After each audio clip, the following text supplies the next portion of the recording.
Welcome everyone. This is the Advanced Energy Rebuild Program Overview webinar. Today we will be going over the Advanced Energy Rebuild Program, which is available to homeowners whose homes were affected by the 2017 and 2018 wildfires in Northern California and were red tagged by CAL FIRE. If you haven't used the GoToWebinar before, we have everyone muted except for the presenters. If you would like to ask us a question, please type it in the questions portion of your GoToWebinar pop-up. This can be done at any time during the presentation, and I will read them out loud during designated breaks. We will be recording this presentation and posting it to our website for you to reference at any time or to share it with anyone who may not have been able to attend today. Our presenter today is Allison Whitwer. Allison is your main contact for questions about applying and qualifying for the program. Allison? Thanks, Ritesh. Okay, so for this program, PG&E has teamed up with Sonoma Clean Power and the Bay Area Air Quality Management District to collaboratively offer incentives from all three organizations with a single application for customers in Sonoma and Mendocino counties. Customers in Napa will work with both the Advanced Energy Rebuild Program and MCE for additional incentives offered by MCE. All other counties affected by the wildfires will apply for the same program and receive all incentives solely from PG&E. Our company, TRC, is contracted with these utilities to implement the program on their behalf. You will work with TRC throughout your participation in the program directly, but the funds will come from the utilities and other funders. So today we will discuss why choosing energy efficiency is important now and the benefits of incorporating energy efficiency into your home, the timeline you will go through in general throughout your rebuild process and when it's appropriate to engage with the program throughout that timeline. I will also provide an overview of the Advanced Energy Rebuild program and walk through the application and enrollment processes. We want you to leave this webinar having a better understanding of what your options are for participating in this program.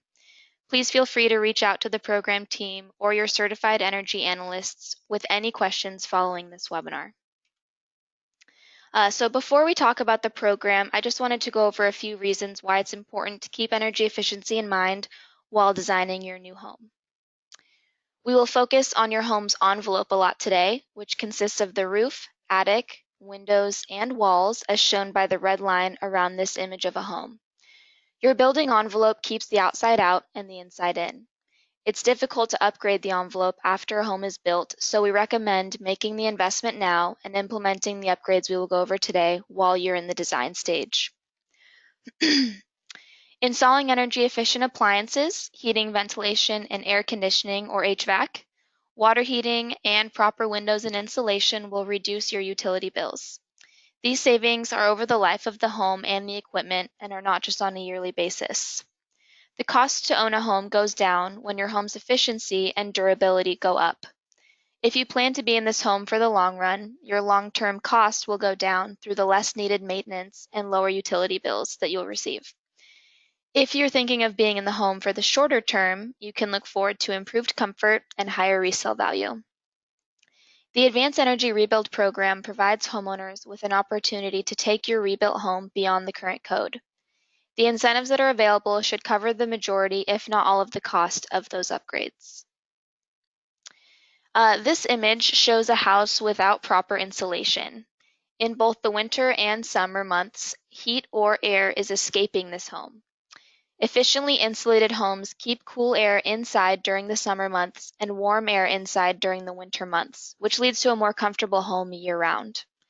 Energy-efficient homes have better air quality as these buildings have a tighter envelope through air sealing and other weatherproofing techniques, which reduce the escape of air you have just spent money to heat or cool.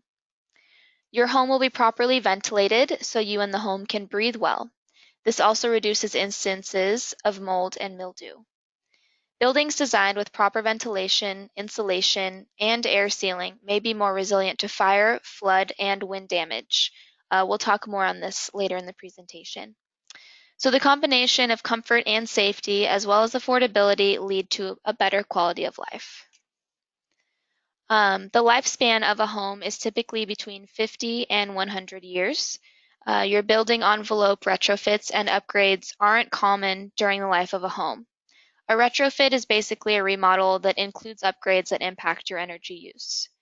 During the process of rebuilding a home is the most ideal time to make efficient choices so you don't have to go back and invest in costly retrofits down the road. This is your best opportunity to build an efficient envelope. So in this image on this slide, you can see an example of a challenging retrofit that would a challenging retrofit post-construction, which would be adding a raised heel truss. So this is where your roof is raised to install more insulation at the edge, which reduces weak spots in the insulation. No one could ever retrofit this without removing the entire roof. So if energy efficiency isn't incorporated into the design of your home, these opportunities will be missed. And you'll also reduce your carbon footprint. According to the EPA, buildings account for 39% of carbon dioxide emissions in the US. Homes going through this program will produce less carbon than a typical home over the course of its lifetime. This is exponentially true for homes that are choosing an all-electric pathway, which we'll discuss later. A couple examples of ways that these homes reduce carbon dioxide emissions, are through lighting and appliances. Energy-efficient lighting and appliances require less electricity, which reduces carbon emissions from fossil fuel plants. The materials used to manufacture older models of lamps and light bulbs often include components that are toxic to the environment as well. So next, let's talk about the general process you must go through during your rebuild. This information was gathered from various parties who have been involved in this process with homeowners. The way the timeline has been organized is an approximation of the order in which homeowners will go through these steps. The order can vary by property, as there is not a set list you must follow. For those in Butte County, the record of survey should be your first step, as there is a review backlog currently at the Butte County Public Works. You can contact your building department with identifying information such as your assessor's parcel number, street address, and parcel map for your lot. Ask them if a record of survey is needed to process a building permit application on your property.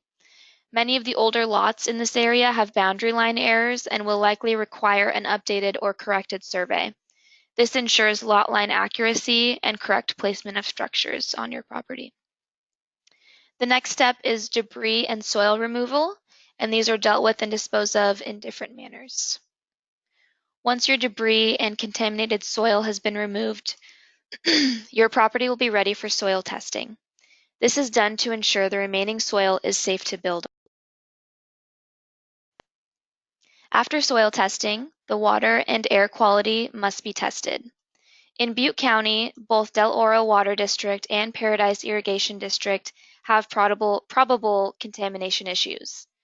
Customers utilizing well water should have their water sampled and tested for chemical contaminants. If there is a possibility that biological contaminants entered the well because of disturbance, your well should also be tested for this. After all testing has been passed, a certificate of approval will be issued. Next, you'll reach out to your utility to reinstate your utility services.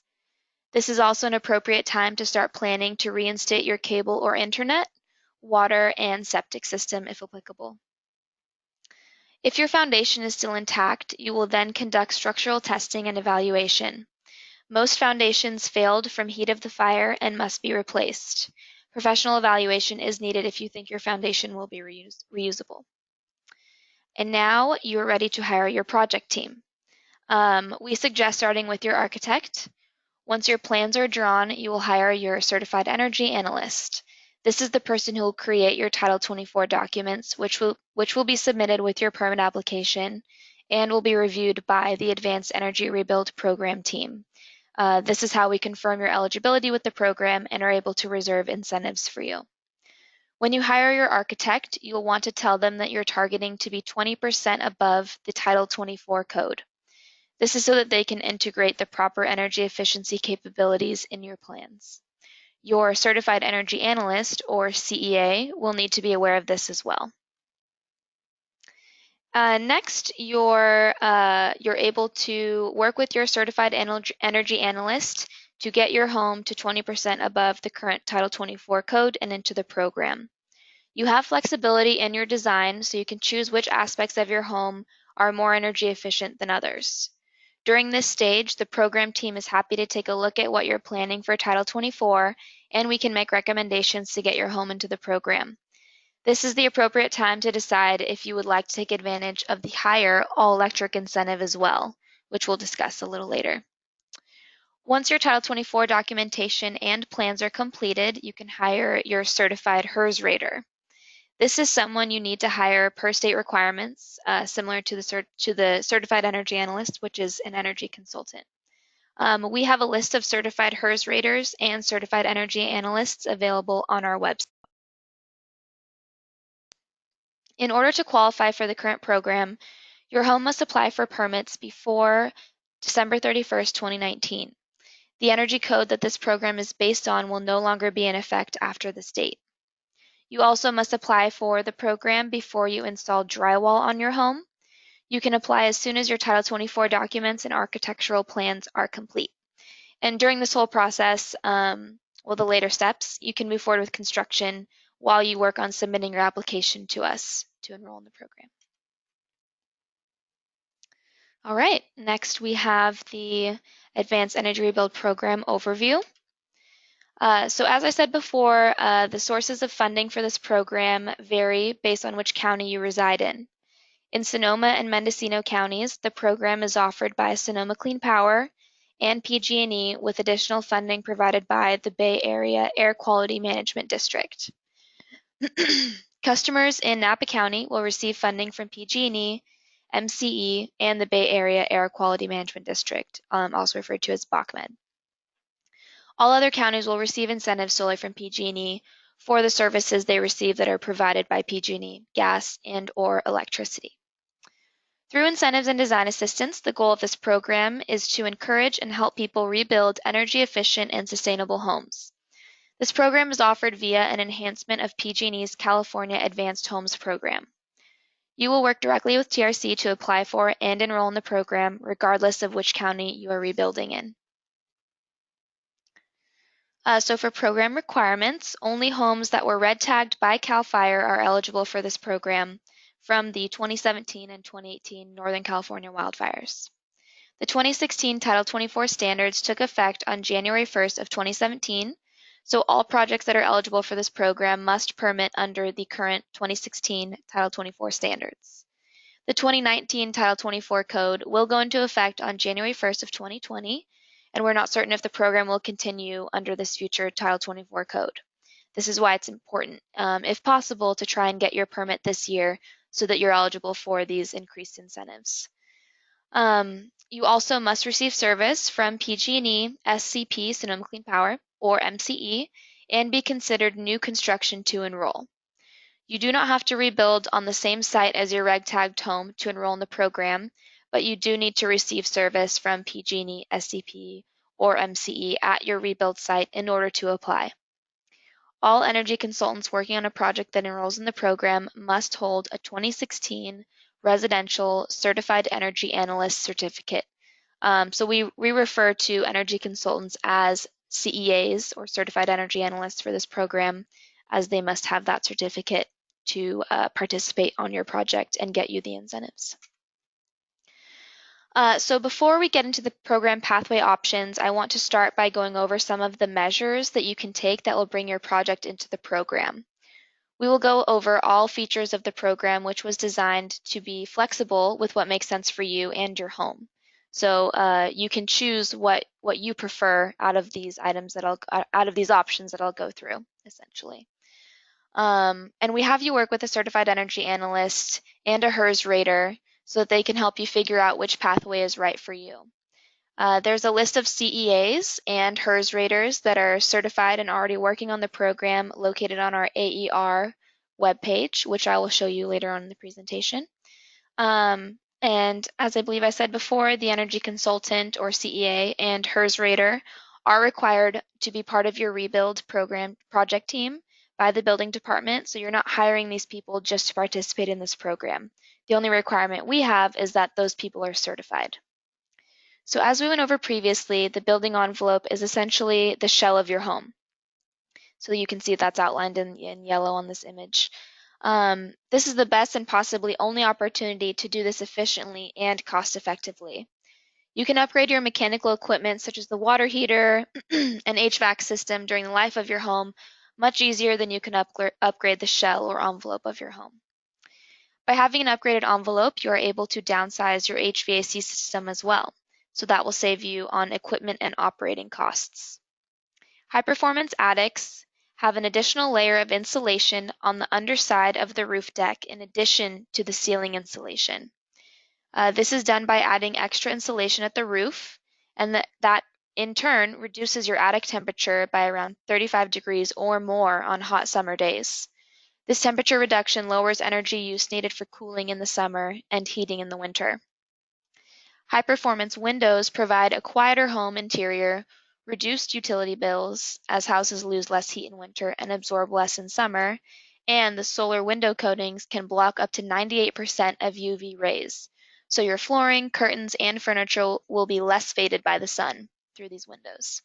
These also add curb appeal to your home and increase the potential resale value of your home, even to someone who doesn't know much about energy efficiency. They just look nice. High performance walls have exactly the right amount of framing, meaning that there is room for the right amount of insulation, which increases the performance of your home.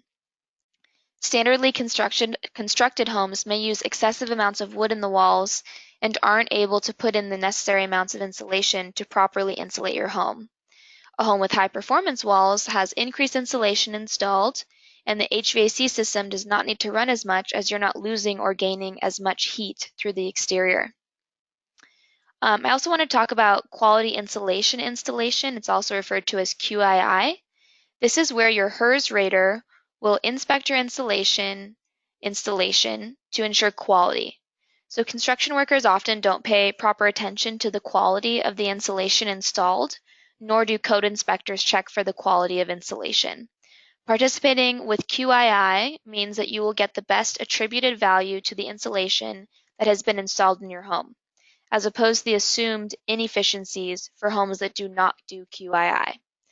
So another way to look at it is imagine if you had the greatest blanket in the world, but it wasn't allowed to touch your skin. This is what happens to buildings that do not have high quality insulation, installation, and QII. And lastly, air sealing ensures that your home is tight where it needs to be tight.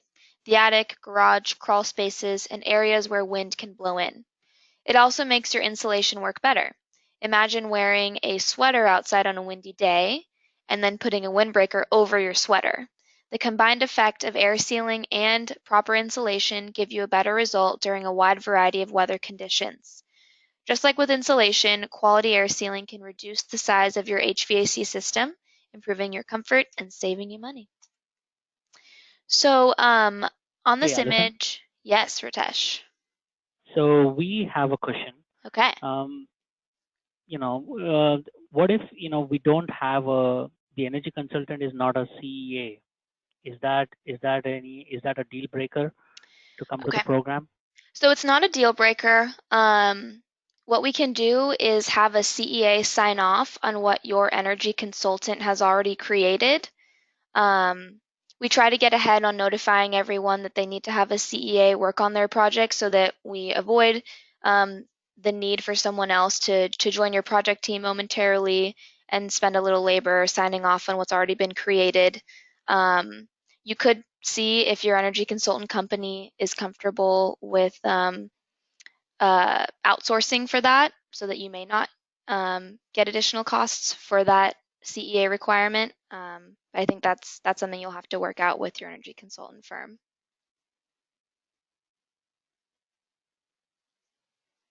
Okay. Anything else, Ritesh? Nope, Great. that's all. All right, and feel free to ask questions throughout the presentation, everyone. We can pause throughout, and we'll have time at the end as well to answer questions. Okay, so unventilated sealed attics will hit two of the simple menu-based requirements. The high-performance attic and your ducts will be considered to be in conditioned space. And I'll go over the different pathway requirements later on. I just wanted to note that while we're looking at this slide.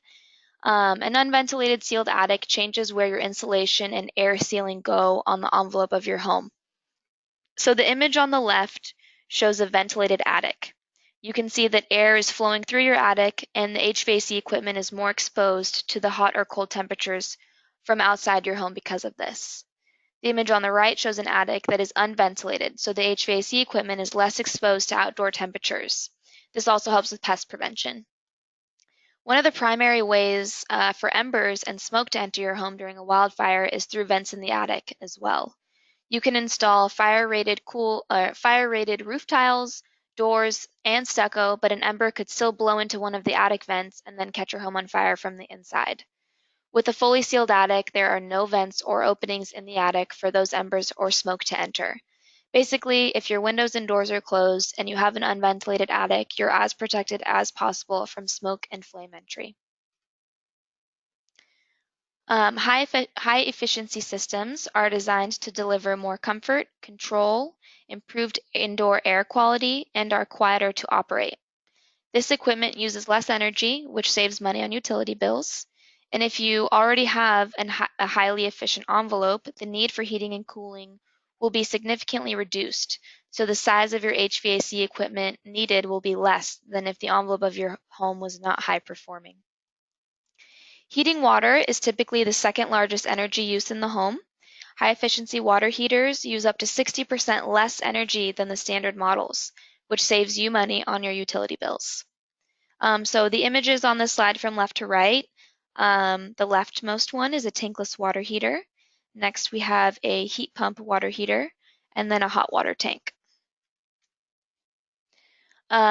So balanced fresh air systems are great for the air quality in your home. With a home that is highly energy efficient, a ventilation system, such as a heat recovery ventilator, as seen on this slide, is needed to maintain fresh airflow and humidity and odor control. There is potential to save a lot of energy on heating and cooling with heat recovery, which captures some of the air you have paid to heat or cool that is being ventilated out, and it heats or cools the fresh air coming in. So essentially, the heat recovery ensures that new air coming into your home is similar to the temperature already in your home. It's not as cold in winter and it's not as hot in the summer. Okay, so let's talk about induction cooking. This is one of the equipment pieces that we're encouraging people who are going with the all-electric pathway to install. And some of the benefits of induction stoves include that they are safe. Induction cooktops are safer than traditional electric resistance or gas stove tops as they are cool to the touch at all times. The heat is transferred directly into the pan instead of radiating off of the electric coil or coming from a flame. Induction cooktops also do not produce heat unless there is cookware on the surface, and some also come with auto off settings, which turn the stove off when the cookware is removed. So you don't have to worry whether you left the stove on or not, and you don't have to wait for the surface to cool before you can wipe down the stove. The cooktop never radiates heat. Because the cooktop does not radiate heat, it will keep the atmosphere in your kitchen cooler as well, which you'll be thankful for in the summer months. You also have more control, instantaneous change in temperature, which provides more control over the temperature than gas or electric resistance stovetops. These are more efficient to operate because 38 to 40% of heat being produced on a gas stovetop actually goes into the cooking, but with induction cooktops, your food is using over 90% of the heat produced. You can boil a gallon of water in half the time of a gas or electric resistant stovetop. If you are in Sonoma Clean Power territory, they have a program that allows homeowners to check out an induction cooktop to test it. To do so, there is a link on the slide deck that will be sent out following the webinar. I also wanted to mention that we are aware that most homeowners are hesitant to go all electric with their rebuild because they want to have a gas stovetop. So if you want more information on why induction cooking can be more beneficial or right for you in your rebuild, please reach out to us. It does get you $5,000 more in incentives if you go the all-electric pathway. which we'll cover in a little bit. And then the water sense fixtures ensure that you get the same feel and productivity from sinks and showers as a standard unit, but you use 25 to 50% less water. Water efficient landscaping outside of your home reduces the overall need to use this expensive and precious resource to keep your lawn green. A typical family of 4 uses around 30% of its water on maintaining the yard. Okay, any questions come in, Ritesh, or should we move forward? Yes, there was a question about can we use a whole house fan with an unventilated sealed attic? So I posted the answer that no, the whole house fan cannot be used with a sealed attic. The California Energy Commission is currently evaluating the feasibility of using a whole house fan with a sealed attic. Okay, great. Thank you. Thank you for that. Okay, let's talk about the program pathways. With all program pathway options, you will receive 50% of your incentive when your project enrolls in the program. The only exception is that participants in Napa County will not receive the full 50% upfront incentive enrollment. They will receive a portion of it, and the remaining reserved incentives that are not sent at enrollment will be paid at completion. Customers in Napa County with questions about that can direct questions regarding this directly to MCE, and their email address and phone number will be sent with a slide deck after the presentation. Okay, so let's start with the flexible performance pathway. This is for homes that have gas, natural gas or propane, as well as electricity, also referred to as a dual fuel or mixed fuel home. So if you pursue this pathway, you're eligible for a $7,500 incentive per home. The requirements are that you need to be 20% above code, so you can design your project with any of the energy efficiency measure options that you'd like, as long as you achieve 20% above the code. It gives you more flexibility, essentially. You must also install a 220 volt outlet at the stove, water heater, and clothes dryers. This is so that down the road, if you or a future homeowner at your home want to install electric appliances, they will easily be able to do that because there will be a plug that is capable of handling that load. Your roof must be able to support the future installation of solar panels. This is already required by the building code. We just wanted to highlight it here on our list of requirements. You don't have to install solar, you just need to your home needs to be capable of installing it. You also must pre-wire for an electric vehicle charging station. That's already incorporated into the building code as well. Sonoma Clean Power customers are required to install an electric vehicle charging station because Sonoma Clean Power is able to offset the cost of that charging station. Okay, and just to reiterate, customers that are not in SCP territory do not need to install the charging station. They just need to be electric vehicle ready. So it's similar to the 220 volt outlet at the stove, water heater and dryer requirement. We just need you to be capable of that technology down the road. It's much more challenging to go back into your home after you're done with construction to install plugs that are capable of that later on. Multifamily projects are also eligible to receive a $3,750 incentive per unit, and I'll go into more detail on that after I go through the other pathways. So the simple menu-based pathway is for people who prefer to meet a more structured list of requirements to qualify for the program. The benefits of the rest of the measures here on this list were covered previously, so I won't go through each and every one. But I would like to also say that on this certain slide, so the Advanced Energy Home, dual fuel, simple menu-based path, you can choose to install a high-performance walls or a high-performance attic. High-performance windows and a high-efficiency water heater are required, as well as the water-saving measures. And as I said before, customers in SCP territory must install that electric vehicle charging station. Everyone else just needs to be electric vehicle ready. We understand that some of these requirements may seem daunting, but we do help you meet these targets by having you work with a certified energy analyst and a HERS rater because they can help you bring your home above code and beyond a standard rebuild. And we're also here to help you as well as you have any questions about the technology. So the other pathway is the all-electric home pathway, and there's two options as well, similar to the advanced energy home. There's the flexible and simple menu-based path. So the requirements are the same here for an all-electric home. The only thing that's not listed here is that you have to have the 220-volt outlet, and that's because this home is already all electric, and you already have that those equipment being installed, so you'll utilize those plugs. And one other thing to note here, to pursue the all-electric pathway, you cannot have any gas fueling any of the equipment or appliances in your home. So it includes the stove and it includes a fireplace. Okay, so I also want to note that you might be wondering why we have added these higher incentives for the all-electric pathway.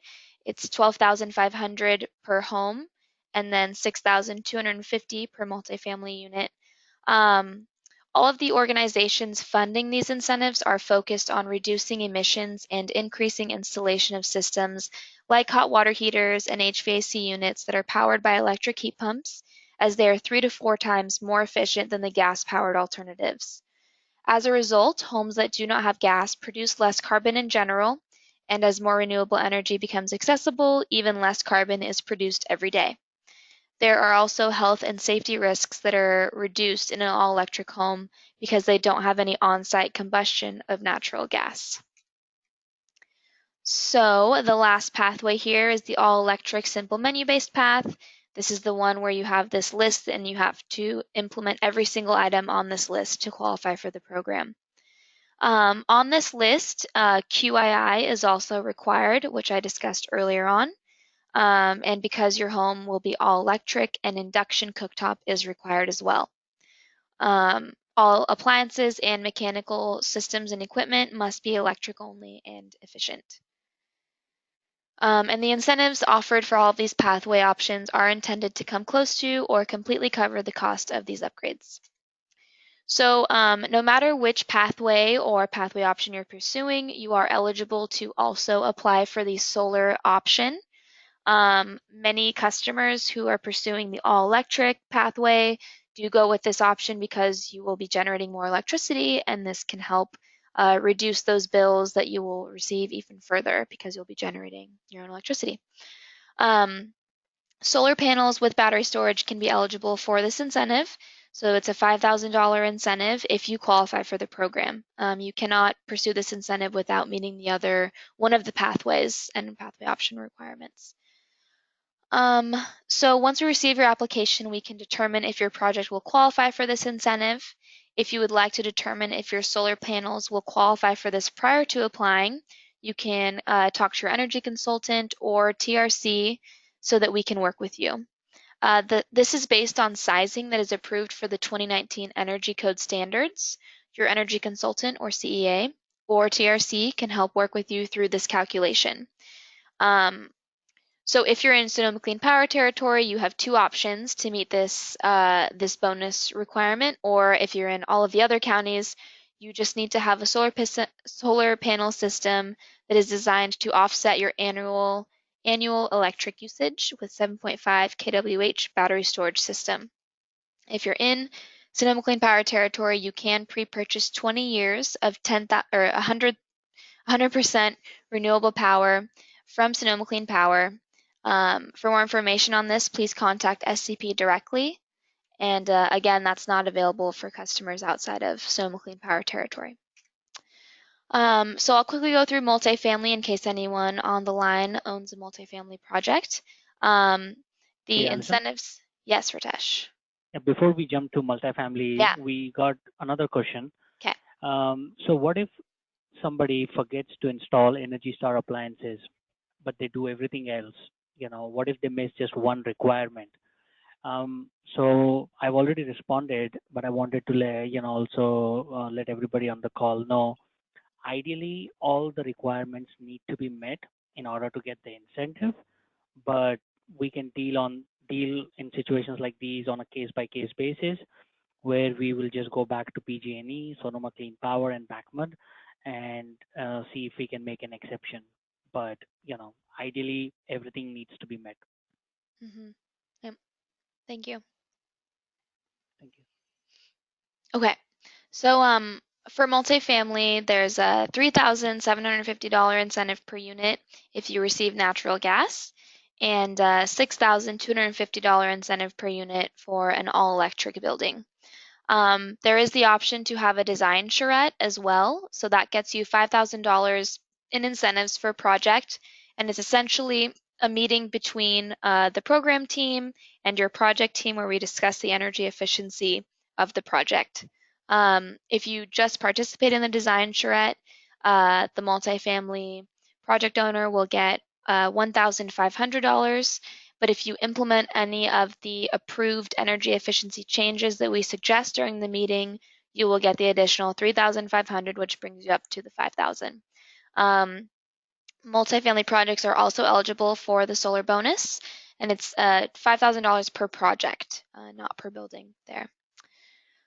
Okay, and then so we also offer incentives for accessory dwelling units, also referred to as a granny flat or a casita. So you get the same incentive, but it's cut in half by 50%. So if you were rebuilding your main house and you had an ADU before, or you're now choosing to add an ADU to your property, your main house will get the full incentive, and then the ADU will get 50% of that incentive as well. Um, if your main house did not get red tagged, but your ADU did, you can rebuild the ADU and get the full incentive for your ADU as well. Okay. I also wanted to note, I know that a lot of people from the campfire are looking into manufactured and modular homes, and we are currently working with manufactured and modular home builders to determine how we can get these types of homes into the program.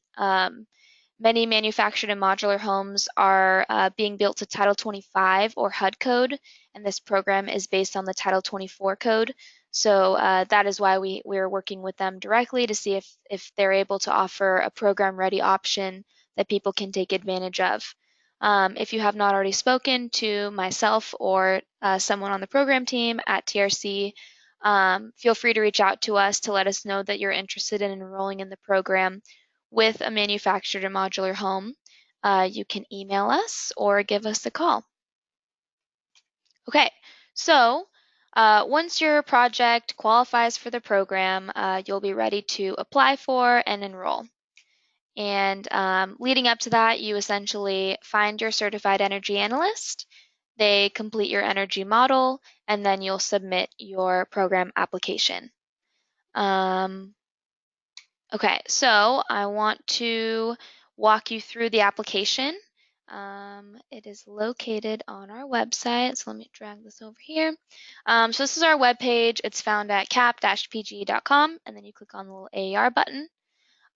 If you scroll down, this is just some information. We're actually looking to redo this a little bit so that it's easier to read through and you don't have to read through the paragraphs to find the links. So stay tuned for that. And at the bottom, there is this click here to apply. It takes a second to load, so I have pre-clicked on that. So right when you open it, you will see the question on whether you're applying as an individual homeowner or a developer. Many of you will click on individual homeowner here. And then you basically just fill in this first page with information about you and your payment information, so where you would like to receive the incentive checks, and then also information about your project. So under here, you put your first name and last name and your social security number. This is secure and is not shared outside of the program. You'll include your email address. We need this because you need to be included on all program-related correspondences. Your phone number and street address. So this right here is where you'll put where your incentive check will go. I understand, or we understand, that you may not be currently living on the site of your rebuild, so your pay information will change once you're done with construction, and that's fine. Just please list here where your upfront incentive payment can be mailed, and you'll have an opportunity to update your mailing address when your project completes construction. Next, your project name can just be your last name residence, so like Smith Residence. Your project address, so you'll put all of your street and address information here. Your contractor information will go here as well. We can include them on correspondences, so it's good to keep them in the loop. You'll list your permitting agency, when you have applied or when you already applied for or estimate that you will apply for your permit, and then when you think you'll start and complete construction. You're not required to have your HERS rater on your project team when you apply for the program, but we will need to collect this information before you complete construction. Your HERS provider is the HERS registry. So this is essentially a database that information about your project gets uploaded to, and different members of your project team have access to that. So we also need access as part of your application package, and the two HERS providers are either CalCerts or Cheers. So if you have your HERS rater information, you can list their company name, first and last name, and email address.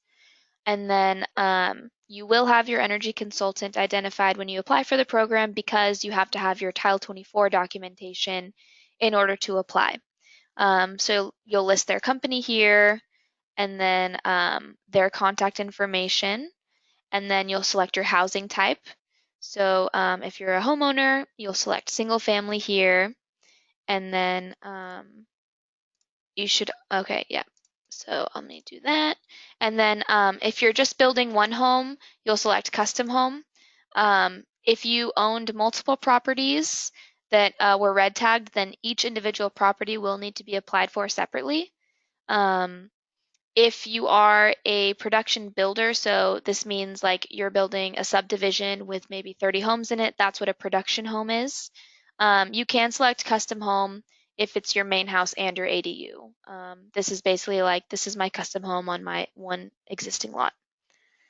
Okay, then you'll select the program pathway. So we went over all four of them.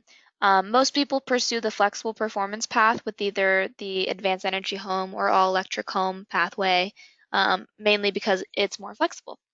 So I'll just select that, and then custom homes will enter one in each of these boxes because you have one home, so you have one plan. Number of lots is here because if you have an ADU as well as a main house, you're still on one lot. So that's why you would just enter one there. And then and then you'll select whether you're pursuing the solar bonus and which option you're going with. I will just select this. It's the most common one. And then this is where you'll select if you have an accessory dwelling unit. So if you select yes, you will select which pathway. Your ADU does not have to pursue the same pathway as your main house. So you could have your main house pursue the advanced energy home pathway, and your ADU could be all electric. So that would qualify the ADU for the $12,500 incentive. And in cases like this, we actually we will treat your ADU as your main house. So the full incentive that you'll receive will be the $12,500 incentive, and then we'll cut the main house incentive in half so that you're receiving the full incentive that you're able to receive, essentially.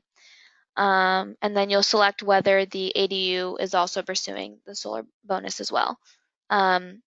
You only will get correct me if I'm wrong, Ritesh, but I believe if you have a main house and an ADU and both have solar, I think you only get the solar bonus one time. You'll get the solar bonus in full if you're only building an ADU here. Is that correct, Ritesh?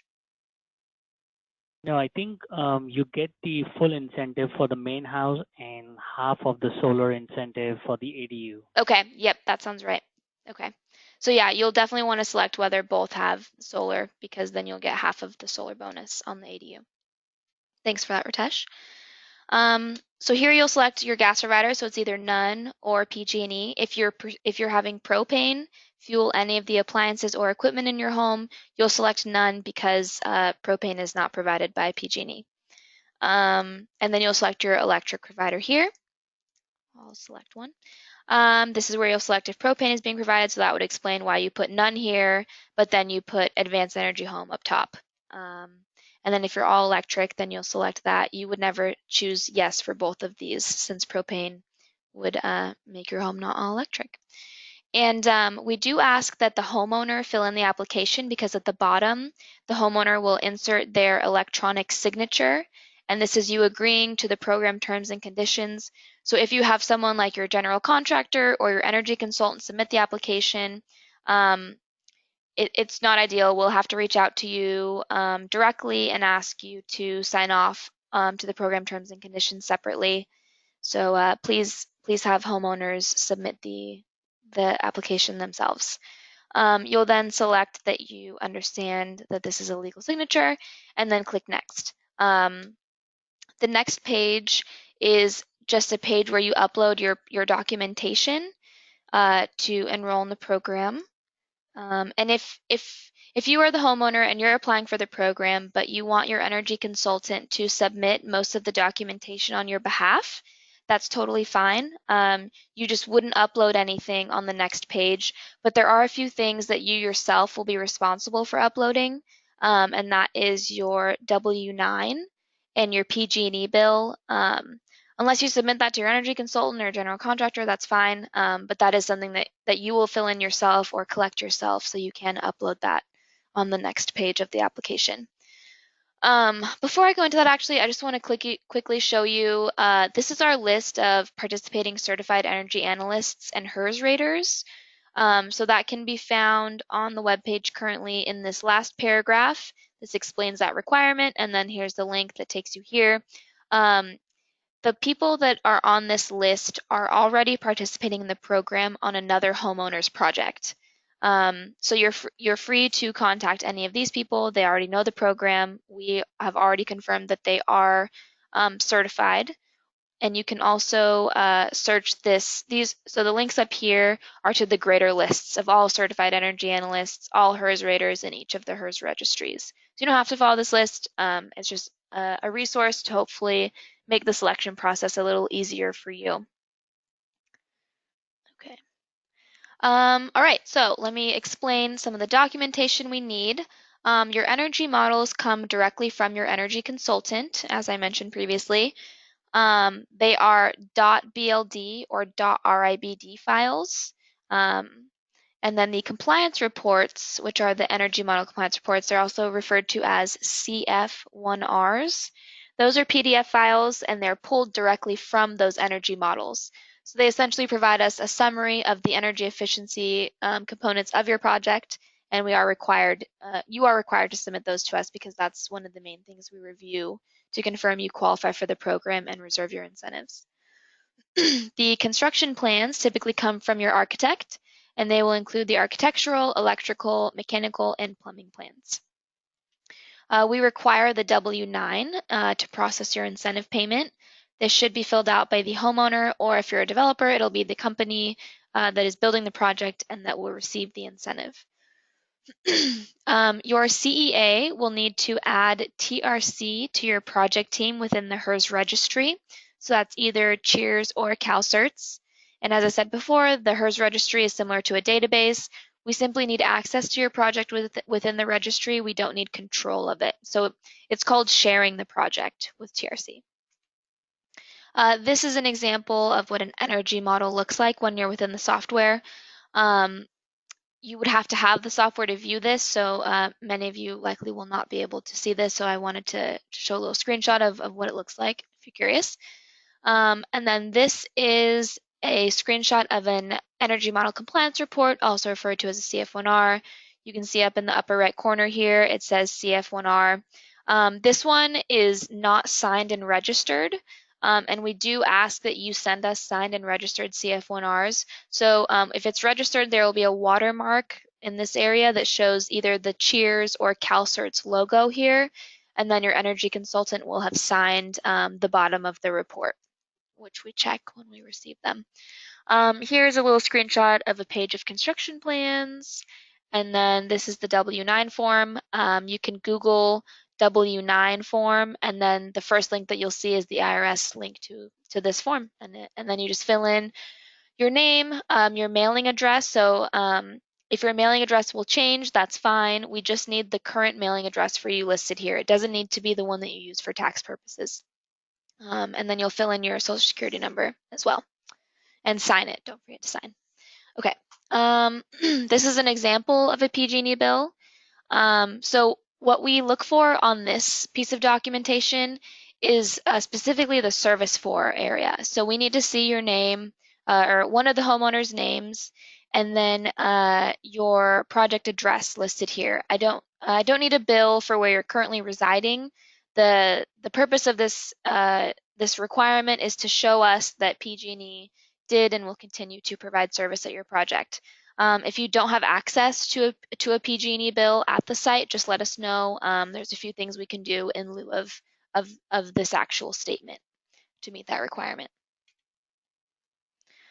So the enrollment process, once your application package is complete, a member of our technical team will review the documentation and determine if any additional documents are needed so that they can perform their review. When I look through the application packages, I confirm that the general documents are there, and then sometimes, depending on the project, specific documents in addition to the general ones are required, so that's why the reviewer will also take a look before they can begin their review. And then once they have received everything that they need, they will work on your review. The incentives will be reserved. The acceptance package will be created and sent to you. This essentially contains your official acceptance letter. It contains your incentive request form, so that's what you'll use when you complete construction to request the rest of your incentive. And a check for 50% of your upfront incentive will be mailed to you. Then you'll continue with construction. So throughout this process, if any changes happen to your project that affect the energy efficiency of it, you'll want to submit those to us before you request your final incentive, because we'll need to do what's called an adjustment. So we essentially adjust your project to make sure that we have the correct data on how energy efficient your project is. And then once you're done with construction, and your HERS rater has gone out to your site and verified everything that they need to verify, you can request your final incentive using your incentive request form. So this is a screenshot of our website. You can find more information listed there. I will post a link to this recording on the website as well, and it will also be emailed to everyone. So now I can open the floor for any questions that have come in, and we can hang out for a minute as any are typed in as well.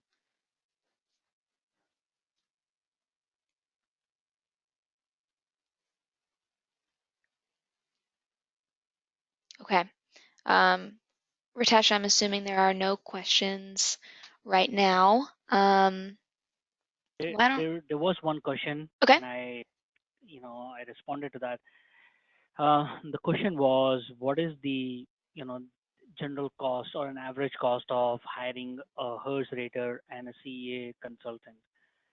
So our answer is, the cost varies on a lot of factors. Is the energy consultant CEA or a non-CEA? The size of your house, the number of stories in your house, the number of HVAC systems in your house, the location of your house. Are you located in a metropolitan area versus a remote location where there is, metropolitan, they'll have more competition in the market, whereas in a remote location, they can charge any money. The number of HERS measures that you are taking in your house, that will determine the cost of services, for the HERS rater. And as a program implementer, we tend to not give out quotes and not favor anybody, so we don't carry a general cost, because most of the time it is between the builder or the homeowner and the other party. So yeah. Yeah, I'd also like to add on top of that, your energy consultant doesn't need to be local to where your rebuild is. They don't have to go out to the project site. They can do a lot of their work on the computer. But your HERS rater will need to be able to travel to your rebuild site. I see a lot of homeowners hire different companies for each service, but a lot of companies do offer both. So that's solely up to you, but you definitely don't have to have the energy consultant close by. The HERS writer will need to be close by though.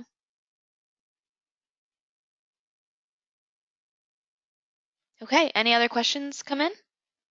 No, that's all. Okay, I think we can wrap up. Thanks everyone for joining, and please feel free to direct any other questions that come up later or as you review this recording to the rnc@trccompanies.com email address.